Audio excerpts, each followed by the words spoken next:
কেমন আছো বার্ড? কুহু চোখ মুখ কুচকালো, এরপর কাট কাট গলায় বলল, ডোন্ট কল মি বার্ড। আহনাফের সাথে রিলেশনে গিয়েছো, সেটা তো আজ বোঝাই গেল। বিয়ে করে ওর বাচ্চার মা হব, তাতে আপনার কি? আচ্ছা, আপনার লজ্জা বলতে কিছু নেই তাই না? রাহুল হেসে দুদিকে মাথা নাড়ল। কুহু বলে উঠল, আপনাকে পুলিশে দিব আমি। আচ্ছা। রাহুলের সহমত পোষণ করা ভালো লাগলো না তার। সে বলে উঠল, আপনার বউয়ের ওপর আল্লাহর গজব পড়বে। ভাগ্যিস অবিবাহিত। রাহুল মুস্কি হেসে বলল। কুহু বলে উঠল, আপনি একটা খটাস। তোমারও কোপাবো আমি, ফাজিল। রাহুল রেগে যাওয়ার অভিনয় করে বলল কথাটা। কুহুর মনে পড়ে গেল তাদের অতীতের কিছু অংশ। কুহু একই রকম কথা বলেই রেনান তারকে এই কথাটা বলতো। তবে রেনানের ভালো মানুষের আড়ালে হায়নাটার কথা মনে পড়তেই তার আবেগে ভাটা পড়ল। চোখ মুখ শক্ত করে বলল, চলে যান এখান থেকে। থাকতে তো আসিনি। আপনি এখন রোদের পেছনে পড়েছেন তাই না? রাহুল হাসলো, অদ্ভুত সেই হাসি। কুহু বলে উঠল, আমি থাকতে রোদের কোনো ক্ষতি আপনাকে করতে দিব না। আমার সাথে যা হয়েছে তা আমি ওর সাথে হতে দিব না। এসবের মাঝে এসো না বার্ড, তোমার ক্ষতি আমি করতে চাই না। কুহু হাসলো, বিদ্রুপ মেশানো হাসি। পরক্ষণে রাগী স্বরে বলে উঠল, আমার এত বড় সর্বনাশ করে এখন বলছেন আমার ক্ষতি করতে পারবেন না? আপনার মতো অমানুষদের ফাঁদে আমি রোদকে পড়তে দিব না। দরকার পড়লে আই লাভ হার বার্ড। কুহু থেমে গেল, এরপর হো হো করে হাসতে লাগলো। পরপরই ওর শার্টের কলার চেপে ধরে বলে উঠল, ভালোবাসিস? হ্যাঁ, ভালোবাসা মানে বুঝিস তুই? তোর ভালোবাসা তোর পেছন দিয়ে ভরে দিব, বাঙ্গির পোলা। রাহুল নিজের কলার ছাড়িয়ে বিরক্ত মাখা স্বরে বলল। কেমন বাসা এগুলো? কুহুর রাগ সপ্তম আসমানে। সে আশেপাশে তাকে কিছু খুঁজতে লাগলো। রাহুলের ভ্রু কুঁচকে এলো। কুহু হাতের সামনে ছুরি পেয়ে সেটাই হাতে তুলে নিল। রাহুল উঠে দাঁড়ালো তা দেখে। কুহু ছুরিটা রাহুলের দিকে ছুটতে নিলেই রাহুল বলে উঠল, নো বার্ড। তোর ননি বার্ড। রাহুল বুঝলো এর সাথে কথা বাড়িয়ে লাভ নেই, তার কেটে গেছে এর। সে দ্রুত কদমে বেরিয়ে যেতে নিল। কুহু জানে না সে কি করছে, শুধু এতটুকু জানে সামনে দাঁড়ানো ব্যক্তিটা একটা বিষধর সাপ, যার বিষে কুহুর জীবন ধ্বংস হয়ে গেছে। সে ছুরিটা ছুঁড়ে মারতেই সেটা গিয়ে লাগলো রাহুলের পশ্চাদেশে। রাহুল হতভম্ব হয়ে পেছনে ঘুরল। এরপরই গগন কাঁপিয়ে এক চিৎকার দিয়ে উঠল সে। কুহুও যেন হুঁশে ফিরে এলো। রাহুলের পেছনে রক্ত দেখে সে নিজেও চেঁচিয়ে উঠল, এক ফুল দো মালি। ইন্টারেস্টিং কিন্তু। নিধির কথা শুনে কুহু বলে উঠল, ফালতু বকিস না তো। ফালতু? কোনটা ফালতু? আয়ান ভাইয়া আর আহনাব ভাইয়া দুজনই তো তোকে পছন্দ করে। ভুলটা কি বলেছি আমি? আয়ান ভাইকে কিছুতেই বোঝাতে পারছি না যে আমি ওনাকে ভাইয়ের নজরে দেখি। ওনার ওসব কথা শুনলে আমার অস্বস্তি হয়। উনি আরো মনে করেন আমি লজ্জা পাই, বিরক্তিকর। রোদেলা আপেল কাটছিল ছুরি দিয়ে। সে বলে উঠল, গতকালকে তুই রাহুল ভাইয়ার পেছন মেরেছিলি কেন? ওকে দেখে কি তোর এক্সের কথা মনে পড়েছিল? একটু আগে দেখে এলাম, উপর হয়ে শুয়ে রয়েছে। আর জায়গা পেলি না মরার? কুহু চুপ রইল। বলার মতো কোনো কথাই সে খুঁজে পেল না। রোদেলা আবারও জিজ্ঞাসা করল, মেরেছিলি কেন? কুহু কি বলবে ভেবে পাচ্ছে না যেন। বলে উঠল, আরশোলা বসেছিল, খেয়ালই করিনি যে কোথায় বসেছিল, তাই আর কি। তাই বলে চাকু মেরে দিবি? কুহু কিছু বলল না আর। রোদেলা কুহুর অবস্থাটা যেন বুঝলো। সে প্রসঙ্গ এড়াতে বলল, তোর কিন্তু হেব্বি সাহস বেবি। কি সুন্দর আহানা ভাইকে বাঁচাতে নিজের সামনে চলে গিয়েছিলি। কুহু একটু ভোরকে তাকালো রোদেলার দিকে। রোদেলা মুস্কি হেসে বলল, আমি জানি সবটা। কি একটা অবস্থা ভাই! সারাক্ষণ আহনাব ভাই করতো রোদ, আর প্রেম করছিস তুই। জীবনটা আসলে বাঙ্গি মার্কা হয়ে গেল রে। কুহু কিছু বলতে নিলে রোদেলা বলে উঠল, তোদের কিন্তু দারুণ মানিয়েছে মাইরি। আমাকে মানাতোই না আহানা ভাইয়ের সাথে। এই জন্যই বলে আল্লাহ যা করে ভালোর জন্যই করে। রোদেলার ঠোঁটে হাসি থাকলেও কুহুর মনে চলছে এই হাসিটা মেকি। রোদেলা আবার বলে উঠল, এই রাহুল ভাইয়াকে কেমন লাগে রে তোদের? আমার না আজকাল ওনাকে বেশ লাগছে। উনি ওনা মাঝে মাঝে পজিটিভ ইঙ্গিত দেয়। রোদেলা লাজুক হেসে বলল। কুহুর ভেতরটা কেমন করে উঠল। তবে রাহুলের জন্য থাকা অনুভূতির জন্য নয়, রোদেলার ভুল দিকে পদক্ষেপের কথা ভেবে। রাহুল অর্থাৎ রেনানকে তার চেয়ে ভালো আর কে চেনে? নিধি আর রোদেলা রেনানকে দেখেনি। রেনান স্কুল থেকে খানিকটা দূরে দাঁড়িয়ে থাকতো আর কুহু মনও তখন ভাবতো যে এত হ্যান্ডসাম ছেলে দেখে যদি কারো পছন্দ হয়ে যায় নিজেই রাহুলকে দূরে দাঁড়িয়ে থাকতে বলতো আর সব সময় একটা মাস্ক পরে থাকতে বলতো। ওরা দেখতে চাইলেও কখনো দেখায়নি সে। কুহুর ভাবনায় ছেদ ঘটলো নিধির কথায়। ভাই তোর চাচাতো ভাইগুলো কি জোশ, দুটাই শালা আগুন। আগে যদি দেখতাম। রোদেলা খিলখিল করে হেসে উঠল। কুহু হাসলো না, তার চেহারায় চিন্তার ছাপ, ভেতরটা কেমন কু গাইছে। রোদেলা তার ফ্রেন্ড নয়, তার বোন। ও কিছুতেই রোদেলাকে ভুল পথে যেতে দিতে পারে না। যা তার সাথে হয়েছে তা সে কিছুতেই রোদেলার সাথে হতে দিবে না। কুহু বলে উঠল, ওই ছেলেটাকে আমার অতটা সুবিধার মনে হয়নি। রোদেলা মনে মনে বলল, এক্সকে কারোরই সুবিধার হয় না। তবে সে মুখে বলল, ওনার চেহারাটাই এমন অসুবিধাজনক। বাতে আমাদের বাড়ি ছেলেই তো, ও আমি ঠিক বুঝে নিব। কুহুর একবার মনে হলো সে বলে দিবে যে রাহুলই রেনান। পরক্ষণেই ভাবলো পরিবারের বিভেদ সৃষ্টি করার কি দরকার। 5 বছর আগেই যেহেতু করেনি, আজ আর কেন করবে। সাকওয়াত আলম তো বলেছিলেন এই ছেলেকে তিনি জেলে দিবেন, কিন্তু কুহুর আবেগী মন তখন চায়নি ওর শাস্তি। কুহুর যা ক্ষতি করার তা তো সে করেই ফেলেছে। এখন শাস্তি দিলেও বা কি আর না দিলেও বা কি। কিছু কিছু জিনিসের উপর আলার উপর ছেড়ে দেওয়াই ভালো। রেনানের সম্পর্কে অল্প হলেও সে জানে জেল থেকে বের হওয়া অতটা কঠিন নয় তার জন্য। আর আমাদের দেশে যা নিয়ম। কুহুর হাসি পায়। তবে কুহুর এটা জানা ছিল না যে রেনান রোদেলার চাচাতো ভাই। ভালোই হয়েছিল সে জানতো না। জানলে হয়তো রোদেলার সাথে এতটা গভীর সম্পর্ক তার হতো না। কুহু হালকা হেসে বলল, আমার মতো ভুল করিস না। একজনকে ভালোবেসে আজ পুরো জীবন আমাকে সেই দায়ভার বইতে হচ্ছে। ভালোবাসা শব্দটার প্রতি ঘৃণা চলে এসছে। এখন কাউকেই বিশ্বাস করতে মন চায় না। শুনতে খারাপ লাগলেও এটা সত্য যে আমি তোর আহনাফ ভাইকেও বিশ্বাস করি না। গুলি খাওয়া থেকে ওনাকে বাঁচিয়েছি শুধু একজন বন্ধু হিসেবে। ওসব ভালোবাসা টালোবাসা কিছু না। তাই বলছি যা করবি ভেবে চিনতে। হ্যাঁ, সে তোদের বাড়ির ছেলে, কিন্তু দেশে তো থাকতো না। বিদেশের রীতি তার মাঝে নিশ্চয়ই আছে। শুধু এতটুকুই বলবো, সাবধান। রোদেলা হেসে কুহুর গাল টেনে বলল, ওকে মাই সুইটহার্ট। কুহু হালকা হাসলো। ও রোদেলা কুহুর দিকে তাকিয়ে মনে মনে বলল, এবার যে খেলার মোড় ঘুরবে বেবি, রোদেলার ভিন্ন রূপ দেখবে এবার সবাই। নতুন এক রোদেলা। সময় প্রবহমান। কেটে গিয়েছে একটা সপ্তাহ। কুহুকে বাড়িতে নিয়ে আসা হয়েছে। আয়ান এখন কুহুকে ছেড়ে নড়ছেই না। কুহুর বড্ড বিরক্ত এ নিয়ে। এত অবজ্ঞার পরও পেছনে পড়ে থাকার মানে হয় না। এসব ওয়ান সাইড লাভ কুহুর ভালো লাগে না। সেফট রিলেটিভ বলেও তার একটা কথা আছে। আয়ান সেসব পরোয়া না করে তার সাথে লটকে আসে। প্রথমে ভেবেছিল আয়ান বোধহয় নাতাশার সাথে রিলেশনে যাবে, কিন্তু কিসের কি, কুহুর পিছনেই পড়ে আছে। সেবা করে করে চাঁদে উঠে ফেলছে তাকে। এসব করে কি সে কুহুর মন পাবে? ভালোবাসা কি জোর করে হয়? হয় না। আয়ান তা বুঝতে নারাজ। কুহু একটা গল্পের বই পড়ছিল আর কথাগুলো ভাবছিল। আজকাল বই তার সঙ্গী। একাডেমির বইগুলো মাঝে মাঝে কুহুর দিকে অসহায়ভাবে তাকিয়ে থাকে। কুহু তাদের দিকে তাকিয়ে একটা মুচকি হাসি দেয়, তখন বলে, আগামীকাল থেকে। তবে সেই আগামীকাল বুঝি আর আসে না। কুহু বইটা খুব মনোযোগ দিয়ে পড়ছিল। একটু থ্রিলার ভাবই আছে। তখনই হঠাৎ তার ফোনটা শব্দ করে বেজে ওঠে। ভেতরটা কেমন যেন করে উঠল। মনটা জানান দিল আহানাব কল দিয়েছে বোধহয়। অজান্তেই ঠোঁটের কোণে এক চিলতে হাসি ফুটে উঠল তার। তবে ফোনটা হাতে নিতেই হতাশ হলো সে। হাসি উপড়ে গিয়ে বিষণ্ণতায় ভর করলো। আয়ান কল করেছে। একটু আগেই সে বেরিয়েছিল। এখন কল করার কি আছে? কুহুর ইচ্ছা হলো না কলটা রিসিভ করতে। সে ফোনটা উল্টো করে রেখে দিল। হেলান দিয়ে চোখটা বুজে ফেলল। আজ 8টি দিন আহানাপের সাথে তার যোগাযোগ বিচ্ছিন্ন। মনের মাঝে খারাপ লাগা কাজ করছে তার।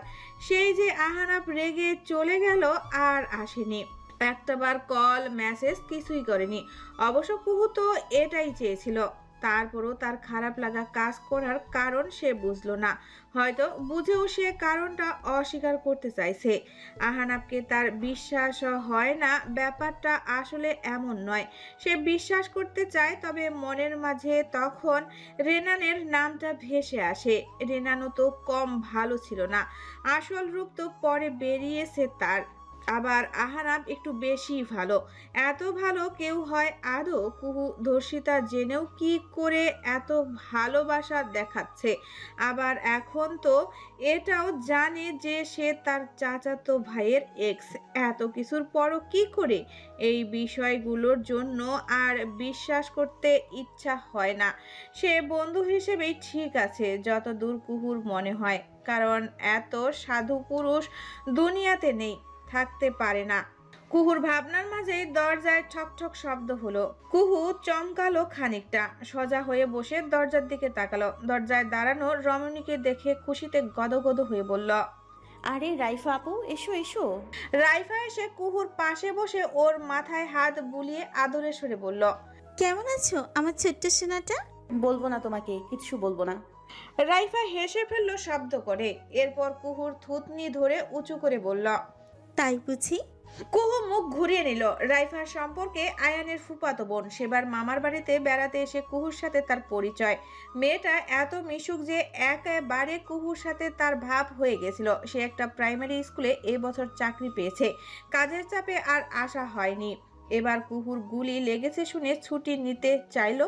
ছুটি পেতে পেতে 1 সপ্তাহ লেগে গেল। মাঝে মাঝে ইচ্ছা হয় চাকরিটা ছেড়ে দিতে, কিন্তু মুখ বুজে সহ্য করে নেয় সে। রাইফা ব্যাগ থেকে একটা কিন্টার জয় বের করে হা হুতাশ করে বলল, ভেবেছিলাম এটা একজনকে দিব, কিন্তু সে তো আমার উপর অভিমান করে আছে। কি আর করার, ফেলে দিই বরং। রাইফা উঠে যেতে নিলেই কুহু খপ করে তার হাত ধরে ফেলল। ঠিক আছে ঠিক আছে, এবারের মতো ছেড়ে দিলাম। কুহু কথাটা বলে কিন্টার জয়টা নিয়ে নিল। রাইফা ফিক করে হেসে ফেলল। এরপর বলল, কি করে হলো ঘটনাটা? তোর বাবার? রাইফাকে কুহু সবটা জানিয়েছিল। সাকুয়াত আলমের সম্পর্কে সে জানে। কুহু বলে উঠল, না গো আপু, আমাকে উদ্দেশ্য করে মারা হয়নি। কুহু শুরু থেকে সবটা রাইফাকে বলল। আহানাবের কথা বলল, তবে বন্ধু হিসেবে। রেনানের ফিরে আসা সবটা জানালো তাকে। রাইফা চেতে বলে উঠল, হারামিটা ফিরে এসেছে, আবার তোর কোনো ক্ষতি করতেই এসেছে। না গো আপু, ও এসেছে অন্য কারণে। ঘটনাক্রমে আমার সাথে দেখা হয়ে গেছে, এই আর কি। এবার ওর টার্গেট আমার রোদ। ওকে বাঁচাতে হবে আপু। ওকে সবটা বলে দে, তাহলেই তো হয়। পরিবারে বিচ্ছেদ ঘটুক আমি তা চাই না, তাই জানাচ্ছি না। রাইফার এই ব্যাপারটা প্রচুর বিরক্ত লাগে। দোষ করেছে, শাস্তি পাবে। এখানে এত পীড়িত কেন দেখাতে হবে? পরিবারের ভাঙন ধরলে ধরুক, তার কি?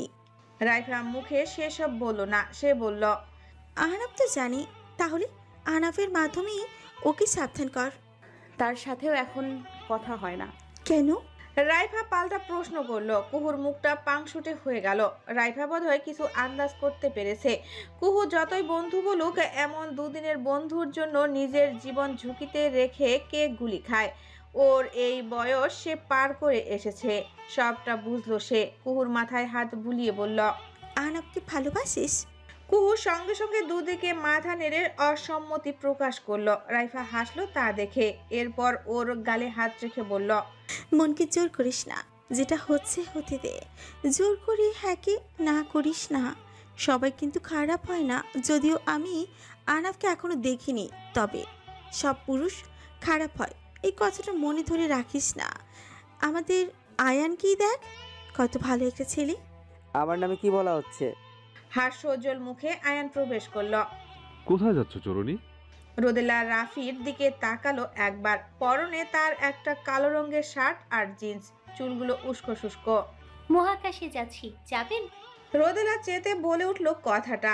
রাফি বিস্কুট খেতে খেতে বলল, ছ্যাদ করে উঠো কেন আমাকে দেখলেই? আমি ভালো করে কথা বলছি, অথচ তাও তুমি ছ্যাদ করে উঠছো। এই, তোমার কোনো ব্যামো আছে নাকি গো চরণী? চুপ! আপনার বউ চোরনি, আপনার 14 গোষ্ঠী চোরনি। রাফি কথাটা শুনে খ্যাক খ্যাক করে হেসে উঠল। আস্তে করে বলল, সেটাই তো বলছি গো। কি বললেন?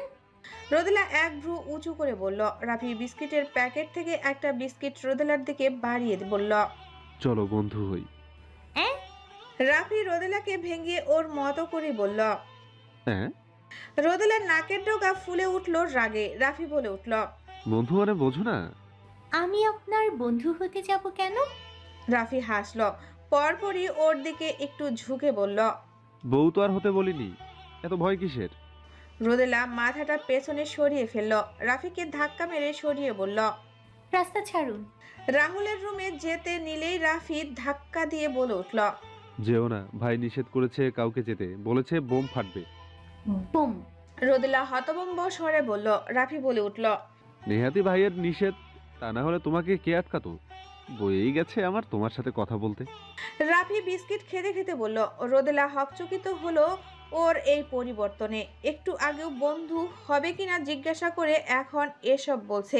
সে বিড়বিড় করে বলল, বিস্কুটখোর মদন কোথাকার।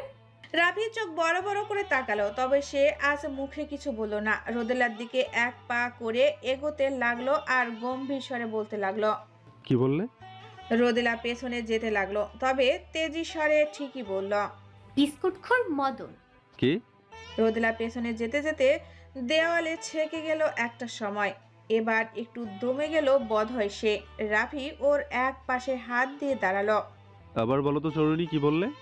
রোদেলার তেজ এবার একটু কমলো বুঝি। রাফি তার দিকে তীক্ষ্ণ নজরে তাকিয়ে। রোদেলা কিছু বলতে নিলেই রাফি এক আঙ্গুল দিয়ে ওর ওষ্ঠ স্পর্শ করে থামিয়ে দিল। রোদেলা থমকালো। রাফি সম্মোহিত চোখে তাকিয়ে থাকতে পারল না বেশিক্ষণ। নামিয়ে নিল দৃষ্টি। রাফি হঠাৎ ওর দিকে একটু ঝুঁকে গেল। রোদেলার হৃদস্পন্দন অস্বাভাবিক হয়ে গেল। রাফি হঠাৎ রোদেলার কপালে আস্তে করে থাপ্পড় মারল। রোদেলা ব্যথায় শব্দ করে উঠল। হুঁশে ফিরেছে সে, যেন রাগী দৃষ্টি নিক্ষেপ করলো রাফির পানে। সে হাসছে রোদেলাকে দেখে। নিজের হাতের তালু দেখালো সে। একটা মশা লটকে আছে। রাফি দূরে সরে এলো। তোমার রক্ত চুষছিল লাশটা, দেখলে তোমার কত বড় উপকার করলাম, রক্ত অপচয় হওয়া থেকে বাঁচালাম। আমি মানুষটা কত ভালো। রোদেলা দেখলো রাফির নাটক। বড্ড বিরক্ত হলো সে। এখানে থাকার মানে এখন সময় অপচয়। সে চলে যেতে নিল। কি মনে করে ফিরে এলো আবার। রাফি তাকালো তার দিকে। আচ্ছা, আহানা ভাই কুহুকে খুব ভালোবাসে, তাই না? রাফির হাসিটা হঠাৎ মিলিয়ে গেল। তবুও মেকি হাসি ঠোঁটে ঝুলিয়ে সে বলল, কেন, বিয়ে দিতে কাজে অফিস নিয়ে যাবে নাকি? রোদেলা বিরক্ত হলো। বুঝলো এর সাথে কথা বলে লাভ নেই। চলে যেতে নেয় সে। রাফি তখন ছন্দের সুরে বলে উঠল, আশেপাশে নজর বুলাও, দেখতে পাবে আলো। মনকে তুমি আজ বুঝাও, কেউ একদিন বাসবে ঠিকই ভালো। রোদেলা এক ভ্রু উঁচু করে তাকালো তার দিকে। রাফি আর তার দিকে তাকালো না। হাত ধোয়ার জন্য চলে গেল। ভাই, আমার পরাণের ভাই, কে মারিল তোমার পেছন? আহনাফ নাটকীয় ভঙ্গিমাতে বলল কথাটা। রাহুল দাঁতে দাঁত কটমট করলো। উল্টো হয়ে বিছানায় শুয়ে রইল। আজকাল বাসাটা কষ্টের হয়ে যায় তার জন্য। সারাদিন উল্টো হয়ে লটকে থাকে বিছানায়। এখন একটু একটু বসতে পারে। এই কদিন সে অবাক হয়েছে আহনাফের না আসার জন্য। মনে মনে স্বস্তির শ্বাস ছেড়েছিল। ভালো হয়েছে আসেনি, আজ ঠিকই চলে এসেছে। আহনাফ, রাগাস না, যা এখান থেকে। আহনাফ ঠোঁট চেপে হাসি আটকে বলল, না ভাই না, তুই শুধু একবার বল, কে করলো তোর এই? আহনাফ যা। রাহুল কটমট করে বলল কথাটা। তোর গার্লফ্রেন্ড মরছে, হয়েছে এবার, যা এখন। আহনাফ এবার হাসি আটকে রাখতে পারল না। হো হো করে হাসতে লাগলো সে। রাহুলের সহ্য হচ্ছে না আহনাফের হাসি। সে বলে উঠল, হাসি যে, অন্যের খাওয়া জিনিস খেতে ভীষণ ভালো লাগে তোর। ওহো, এখনো তো তোকে এক্সপেক্টই করিনি। আমাকে ভালোবেসে কিনা এখনো। তুই এক কাজ কর, বেশি বেশি টাইম দে, ভালো ভালো দুটো কথা বল, দেখবি ফুটে গেছে।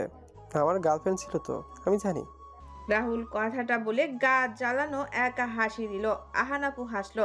রাহুলের মতো করেই বলল, অবস্থা না, তুই বল যে কে তোর পাশায়। তুই এই উপদেশগুলো নিজের ক্ষেত্রে কাজে লাগাতে পারিস চাইলে, দেখবি রোদ পটে গেছে। আমার পেছনে পড়ে আছে তো আমি জানি। আহনাফ গা জ্বালানো হাসি দিল এবার। রাহুল দাঁত কটমট করে বলল, ইউয়া কথাটা সম্পূর্ণ করার আগেই জোরে চেঁচিয়ে উঠল সে। আহনাফ ওর ব্যান্ডেজকৃত জায়গাটাকে থাপ্পড় মেরেছে। আহনাফ উঠে দাঁড়ালো, এরপর বলে উঠল, ভবিষ্যতে আহনাফ শাহরিয়ারের সাথে লাগতে এলে বুঝে শুনে আসবি। 12 ঘড়ির ব্যাটারি কোথাকার। আহনাফ কথাটা বলে আবার একটা থাপ্পড় মেরে বেরিয়ে গেল। রাহুল জোরে চেঁচিয়ে উঠল। ওর চেঁচানো শুনে সবাই এদিকে আসতে চেয়েছিল, কিন্তু পরক্ষণে আহনাফকে দেখে আর কেউ যায়নি। যার যা বুঝার বুঝা হয়ে গেছে। সাজ্জাদ শাহরিয়ার তাও আনিশা বেগমকে যেতে বললেন। রাফি দরজার বাহিরে দাঁড়িয়েছিল, সে জানতো এমন কিছুই হবে। আরে আয়ান, কেমন আছিস? ভালো আছি, তোমার কি খবর বলো? বিন্দাস। আয়ান হাসলো। কুহুর পাশে এসে বলল সে, এরপর বলল, তোর ফোন কোথায়? কতবার কল করলাম, দেখেছি আমি। তো রিসিভ করিসনি কেন? স্বর খানিকটা গম্ভীর হলো আয়ানের। কুহু বলল, ইচ্ছা হয়নি তাই। আয়ান ব্যথিত নয়নে তাকালো ওর দিকে। রাইফা সবটা পর্যবেক্ষণ করছে। আয়ানের কুহুর প্রতি অনুভূতি সম্পর্কে সে অবগত, তবে কোনো একটা কারণে সে চায় না আয়ান এই সম্পর্কটা নিয়ে এগিয়ে যাক। আয়ান যথেষ্ট ভালো একটা ছেলে, এমন নয় যে কুহু খারাপ। কুহুও অনেক ভালো, তবে তার যে সর্বনাশ হয়েছে সেটা তো সে অস্বীকার করতে পারবে না। এই পাপের ভার তাকে সারা জীবন বয়ে যেতে হবে। আয়ান এখনো আবেগে পড়ে রয়েছে, আবেগ দিয়ে জীবন চলে না। তাই রাইফা খুব করে চায় যে আয়ান তার সিদ্ধান্ত বদলাক, এতে কুহুরও ভালো হবে। কারণ কুহু নিজেও আয়ানকে এই স্থানটা দিতে পারবে না। আয়ানকে সে ভাই রূপে মানে, এটা রাইফা জানে। আয়ানের আচরণে কুহুর অস্বস্তি ভাবও সে লক্ষ্য করেছে। ও আপু, কি ভাবছো এত? দুলাভাইকে পেয়ে গেছো নাকি? কুহু দুষ্টু হেসে বলল। রাইফা হেসে বলল, ইস, শখ কত! আমার বাবা ওইসব বিয়ের ইচ্ছে নেই। সিঙ্গেল লাইফ বিন্দাস। তোমার বিয়ের ব্যবস্থা করছি এবার। যদি ভালো পাত্র না পাই তাহলে পাশের বাড়ির জামিল দাদুর সাথে বিয়ে দেবো। কি বলিস সুহাসিনী? আয়ান আর কুহু হেসে কুটি কুটি হলো। রাইফা বলে উঠল, ওরে বাবা, না না, ওসব বুড়ো লোকের সেবা আমি করতে পারবো না। বিয়ে যদি করতে হয় তাহলে কোচের ছেলে দেখে করবো। জুনিয়র ছেলে? ছেলে ভালো হলে ক্ষতি কি? রাইফা মজার ছলে কথাটা বলে হাসলো। ভাগ্যের কথা বলা বড়ই মুশকিল। আয়ান বলে উঠল, তুই ফোন রিসিভ না করে নিজেই ক্ষতি করলি রে সুহাসিনী। কুহু এক ভ্রু উঁচু করে জিজ্ঞাসু দৃষ্টিতে তাকালো। আয়ান বলে উঠল, তোর জন্য আইসক্রিম আনতে চেয়েছিলাম, কয়টা আনবো সেটাই জিজ্ঞাসা করতেই ফোন করেছিলাম, কিন্তু তুই তো। দুঃখী হওয়ার ভান করলো আয়ান। কুহুর মনে প্রচুর আফসোসও হলো ব্যাপারটা নিয়ে। যা, এটা কি হলো? কুহু দুঃখী স্বরে বলল, এটা কোনো কথা? আপনি নিয়ে আসতেন 10-12 বক্স, এটা আবার জিজ্ঞেস করা লাগে? আমার আর কি, তুই। কুহু হাতের কিন্টার জয়টা দিয়ে আয়ানের বাহুতে মেরে বলল, আপনি ভাই নামের কলঙ্ক, যান ভাগেন। বিস্ফোরিত নয়নে তাকালো আয়ান। হতবিলম্ব স্বরে বলল, ভাই? রাইফা মাঝে বলে উঠল। অন্য কিছু নাকি? আয়ান ভুলে গিয়েছিল রাইফার উপস্থিতির কথা। আমতা আমতা করে মেকি হেসে বলল, ইয়া মানে না, আর কি হবে? আয়ান ভাবলো এখানে থাকাটা আর ঠিক নয় তার জন্য। সে উঠে দাঁড়ালো। যাওয়ার আগে পেছনে ফিরল একবার, এরপর বলল, ফ্রিজে আপনার প্রিয় চকলেট ফ্লেভারের আইসক্রিম রাখা আছে, মন খারাপ করিয়ে না। আর ধন্যবাদ ভাইয়া। আয়ানের মনে হলো ওর বুক বরাবর কেউ তীর ছুড়ল। কুহুর মুখে ভাইয়া শব্দটা খুব কম শোনা হয় তার, আজ একটু বেশি বলছে মেয়েটা। আয়ান আর এক মুহূর্ত না থেকে চলে গেল। রাইফা বলে উঠল, তোদের ভাই বোনের ঘুনছুটি দারুণ লাগে আমার। কুহু খুব প্রসন্ন হলো। আয়ানকে তার ভাই বলে তার ভালো লাগে, অথচ বোকা আয়ান সেসব বুঝে না। সে কুহুকে নিয়ে উল্টাপাল্টা ভাবে। এতে কুহুর যে কতটা অস্বস্তি হয় সেটা যদি ওর চোখে পড়ে। হতাশার শ্বাস ছাড়লো কুহু। রাইফার সাথে টুকটাক কথা বলতে লাগলো। মাঝে আনোয়ারা বেগম নাস্তা দিয়ে গেলেন, তিনিও একটু যোগ দিয়েছিলেন ওদের আড্ডার। পরে আবার কাজ আছে বলে চলে গেলেন। আকাশে আজ মস্ত বড় এক চাঁদ উঠেছে, তারাগুলো মিটমিট করে জ্বলছে আকাশের বুকে। আজ এই চাঁদের সৌন্দর্য রোদেলাকে মুগ্ধ করতে পারল না। একবার তাকিয়ে নজর সরিয়ে নেয় সে। কানে গুজে রাখা ফোন বিছানায় হেলান দিয়ে বলতে লাগলো, আমার ভালোবাসাটা ছিল এক পাখি, আমি যাকে ভালোবাসি সে অন্য কাউকে ভালোবাসে, আবার সে যাকে ভালোবাসে ওই মেয়েটা অন্য একজনকে ভালোবেসে নিখুঁতভাবে ঠকেছে, যার দরুন সে ভালোবাসে অবিশ্বাসী। আমি পড়েছি তার বিরহে, আর সে পড়েছে ওই মেয়ের বিরহে। ওই মেয়ে কিনা আবার আমারই বেস্ট ফ্রেন্ড হয়। লড়াই করার শক্তিটুকু বুঝি সেই জন্য নেই। রোদেলা তাচ্ছিল্য করে হেসে বলল। ফোনের ওপাশের ব্যক্তিটা বলে উঠল, আর পেয়ে হারানোর যন্ত্রণা, সেই যন্ত্রণার থেকে কি এই যন্ত্রণা বেশি? রোদেলা নিশ্চুপ। ফোনের ওপাশ থেকে গম্ভীর পুরুষালী স্বরটা আবার ভেসে এলো। যেখানে মায়া বাড়িয়ে লাভ নেই সেখানে মায়া কাটাতে হয়। এতই সহজ মায়া কাটানো? রাহুল সূচক শব্দ করে ফোনটা কান থেকে সরিয়ে সামনে আনলো। যথাসম্ভব মাথা ঠান্ডা করে বলল, তোমার কি উচিত না ওদের ঘৃণা করা? বিশেষ করে তোমার ওই ফ্রেন্ডকে? ওই তো মূল বাধা হয়েছে। জঘন্য। আপনার মতো। রোদেলার এহেন কথা শুনে খানিকটা ভরকালো রাহুল। পর মুহূর্তেই বলল, আমি জঘন্য? ওদের নিয়ে বাজে কথা বলবেন না। আর কেউ বলেছি আহনাফ ভাইকে নিয়ে তো নয়, কারণ সে চাইলেই পারতো আমার ফিলিংস নিয়ে খেলতে, যেভাবে আমার ফ্রেন্ডের ফিলিংস নিয়ে ওই ইতরটা খেলেছিল, কিন্তু তা করেননি। তিনি দিনের পর দিন আমাকে ইগনোর করেছেন। যখন বুঝলেন আমি ওনার প্রতি অনেকটা দুর্বল, তখন তিনি বাড়ি ছেড়ে চলে গেলেন। আমাকে সবভাবে এড়িয়ে গেছেন তিনি। আর কুহু, ওকে আমি দোষ দিব না, কারণ ও এখনো রাজি হয়নি। আর না ও আহনাফ ভাইকে উস্কিয়েছে। আহনাফ ভাই ওর পেছনে পড়ে আছে। রাহুল ফোঁস করে শ্বাস ছাড়লো। এরপর বলল, তোমার না আরেক চাচাতো ভাই এসেছে, সে কেমন? রোদেলাকে একটু বাজাতেই সে কথাটা বলল, কারণ তার জানা মতে রোদেলা তাকে চিনে না। রোদেলা এখানে রেয়ান আর রাহুলকে আলাদা হিসেবেই জানে। বান্ধবীর প্রতিশোধ নিতেই তো রেনানের সাথে ভাব করছে সে। ভেবেছে রাহুল বুঝবে না সেটা, অথচ বোকা রাহুল রোদেলাকে এখনো ঠিক করে চিনতেই পারেনি। রোদেলা রাহুলের উদ্দেশ্যে বুঝতে পেরে বলল, উনিও বেশ ভালো, তবে ফ্লার্ট করে অনেক, ভালো লাগে না তাই। রাহুল হাসলো। তার মানে একটু হলেও মন জয় করতে পেরেছে সে। গ্রেট। রাহুল এর আগে প্রেম করেছে অনেক, অবশ্য সেসব কারণ আছে যথেষ্ট, তবে ভালো বোধ হয় এই প্রথম বেসেছে। এর আগে তার হৃদস্পন্দন কারো জন্য স্পন্দিত হয়নি, অথচ রোদেলাকে দেখলেই আজকাল তার হৃদস্পন্দন অস্বাভাবিক হয়ে যায়। মাঝে মাঝে তার হাসি পায়। তার মতো ছেলে কিনা শেষমেশ ভালোবেসেই ফেলল। রোদেলার মন পেতে সে উদ্গ্রীব। সে রোদেলাকে চায়, তবে অন্য মেয়েদের মতো নয়। সে রোদেলাকে পবিত্রভাবে চায়, সবটা উজাড় করে দিতে চায় সে রোদেলার পানে। তার মাধ্যমে সে নিজের অতীতগুলো ভুলতে চায়। রাহুলের ঠোঁটের কোণে হাসি ফুটে উঠল। রোদেলা বলে উঠল, রেনান আছেন? ভাবনা থেকে বের হলো রাহুল। রোদেলা বলে উঠল, আমার এই ভগ্ন হৃদয় নিয়ে এখন কোথায় যাই বলুন তো? আমার কাছে চলে এসো।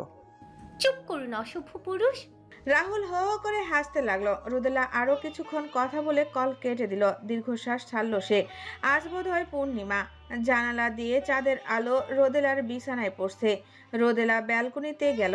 নীরব আকাশের পানে তাকিয়ে বলতে লাগলো, আপনাকে না পাওয়ার আক্ষেপ আমার ইহজন্মে ফুরাবেন না হানাফ ভাই। এমন একজনকে আপনি মন দিয়ে বসেছেন, যার বিরুদ্ধে লড়াই করাটা অসম্ভব আমার পক্ষে। না চাইতো আপনাকে পাওয়ার লড়াই আমাকে পরাজয় স্বীকার করতে হচ্ছে। অবশ্য লড়াইটা বা কোথায় করতে পারলাম। তাচ্ছিল্য করে হাসলো রোদেলা। না চাইতো আক্ষি যুগল পানিতে টইটুম্বুর হলো মেটার। ভাঙ্গা স্বরে বলতে লাগলো, আপনাকে না পাওয়ার যন্ত্রণা মরণ সম আমার কাছে আহনাফ ভাই, মরণ সম। নিজেকে শেষ করে দিতে কতবার যে হাতে ছুরি তুলে নিয়েছিলাম তা আপনি কোনো দিনও জানবেন না। বেঁচে আছি তো কেবল একটা কারণে, উদ্দেশ্য সফল হোক একবার। আর থাকবো না এখানে, অনেক দূরে পাড়ি জমাবো এরপর, অনেক দূরে। ভাগ্য না থাকলে আপনি আমার হৃদয় রয়ে যাবেন সর্বদা আহনাফ ভাই, সর্বদা। নিশুতি রাতটা তার কান্নার শব্দে তোলপাড় হলো। চাঁদটাও বোধ হয় মায়াভরা দৃষ্টিতে তার পানে তাকিয়ে ঘড়ির কাঁটা দুটোর ঘরে এসে পৌঁছালো। আধারে মোড়া ঘরটাতে ফ্যানের শো শো শব্দ ছাড়া আর কোনো শব্দ শোনা যাচ্ছে না। কুহুর চোখে আজ ঘুম ধরছে না। মনটা বড্ড অস্থির লাগছে। এপাশ ওপাশ করছে বারবার। রাইফা তার পাশেই শুয়ে। তারও ঘুম আসছে না। হঠাৎ জায়গা পরিবর্তন হওয়ায় ঘুম আসতে সময় লাগছে, সেই জন্য সেও জেগে।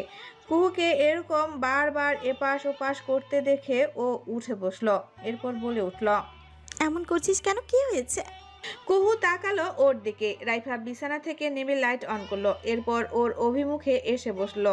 কুহু ধীরে ধীরে উঠে বসলো, অসহায় স্বরে বলল, ঘুম আসছে না, মনটা বড্ড অস্থির অস্থির লাগছে। ও মা, কেন? কি জানি। কুহুর মনমরা উত্তর। রাইফা ভাবুক হলো খানিকটা, হঠাৎ বলে উঠল, তোর ফোন কোথায়? কুহু কপাল কুঁচকালো। এত রাতে সে ফোন নিয়ে কি করবে? পাশ থেকে তাও ফোনটা নিয়ে রাইফার দিকে দিল সে। রাইফা ফোনটা এক প্রকার ছিনিয়ে নিল। কুহু হতভম্ব হলো। রাইফা কুহুর হোয়াটসঅ্যাপে গেল। আহানাব খাটাস লেখা নামটা দেখে বিশ্বজয় হাসি দিল। কুহু বুঝতে পারল না রাইফা কি করতে চাইছে, তবে সে যতক্ষণে বুঝলো ততক্ষণে অনেকটা লেট হয়ে গেছে। কুহু চেঁচিয়ে উঠল,